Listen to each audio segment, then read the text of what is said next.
ನಮಸ್ಕಾರ.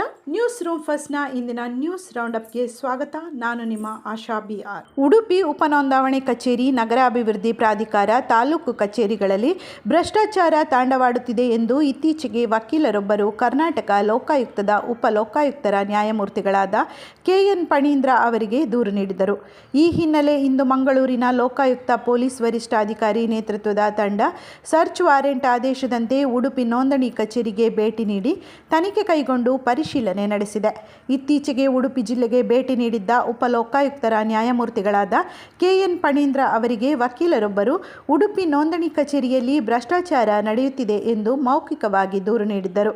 ಈ ಹಿನ್ನೆಲೆ ನ್ಯಾಯಮೂರ್ತಿಗಳಾದ KN ಫಣೀಂದ್ರರವರು ಉಡುಪಿ ನೋಂದಣಿ ಕಚೇರಿಯ ತನಿಖೆಗೆ ಸರ್ಚ್ ವಾರೆಂಟನ್ನು ಹೊರಡಿಸಿ ತನಿಖೆ ಮಂಗಳೂರು ವಿಭಾಗ ಲೋಕಾಯುಕ್ತ SPಗೆ ಆದೇಶಿಸಿದ್ದರು. ಮಂಗಳೂರಿನ ಲೋಕಾಯುಕ್ತ ಪೊಲೀಸ್ ವರಿಷ್ಠಾಧಿಕಾರಿ ನೇತೃತ್ವದ ತಂಡ ಸರ್ಚ್ ವಾರೆಂಟ್ ಆದೇಶದಂತೆ ಉಡುಪಿ ನೋಂದಣಿ ಕಚೇರಿಗೆ ಭೇಟಿ ನೀಡಿ ತನಿಖೆ ಕೈಗೊಂಡು ಪರಿಶೀಲಿಸಿದರು. ಈ ಸಂದರ್ಭದಲ್ಲಿ ಯಾವುದೇ ಅವ್ಯವಹಾರಗಳು ಆಗದೇ ಇರುವುದು ಕಂಡುಬಂದಿತ್ತು. ಈ ಪರಿಶೀಲನೆ ಸಂದರ್ಭದಲ್ಲಿ ಸಾರ್ವಜನಿಕರು ಹಾಗೂ ವಕೀಲರು ಹಾಜರಿದ್ದರು. ಸುರತ್ಕಲ್ ಮುಕ್ಕ ಇಂಡಿಯನ್ ಪೆಟ್ರೋಲ್ ಪಂಪ್ ಬಳಿಯ ಸರ್ವಿಸ್ ರಸ್ತೆಯಲ್ಲಿ ಸ್ಕೂಟರ್ಗೆ ಲಾರಿಯೊಂದು ಡಿಕ್ಕಿ ಹೊಡೆದ ಪರಿಣಾಮ ವಿದ್ಯಾರ್ಥಿನಿ ಸಾವನ್ನಪ್ಪಿದ ಘಟನೆ ನಡೆದಿದೆ.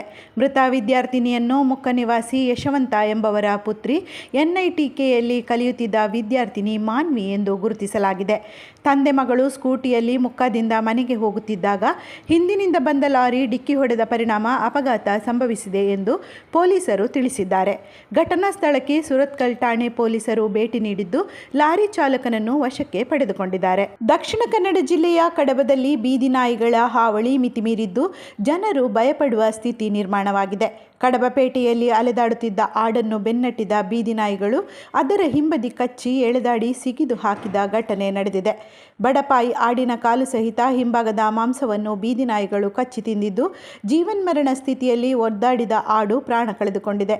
ಬೀದಿ ನಾಯಿಗಳ ದಾಳಿಯಿಂದ ಆಡನ್ನು ರಕ್ಷಿಸಲು ಸ್ಥಳೀಯ ವರ್ತಕರು ಮುಂದಾಗಿದ್ದರೂ ನಾಯಿಗಳ ಗುಂಪು ದಾಳಿಯಿಂದ ಸಾಧ್ಯವಾಗಿಲ್ಲ ಎನ್ನಲಾಗಿದೆ. ಹಲವು ಬಾರಿ ಸಾಕು ಪ್ರಾಣಿಗಳನ್ನು ರಸ್ತೆಗೆ ಬಿಡದಂತೆ ಸೂಚನೆ ನೀಡಿದ್ದರೂ ಮಾಲೀಕರು ಕ್ಯಾರೆ ಎನ್ನದೇ ರಸ್ತೆಗೆ ಬಿಡುತ್ತಿದ್ದು ಇದೀಗ ಅಪಾಯಕಾರಿಯಾಗಿ ಪರಿಣಮಿಸಿದೆ. ನಿರಂತರ ಸುದ್ದಿಗಾಗಿ ನಮ್ಮ ನ್ಯೂಸ್ ಚಾನೆಲ್ ಸಬ್ಸ್ಕ್ರೈಬ್ ಮಾಡಿ.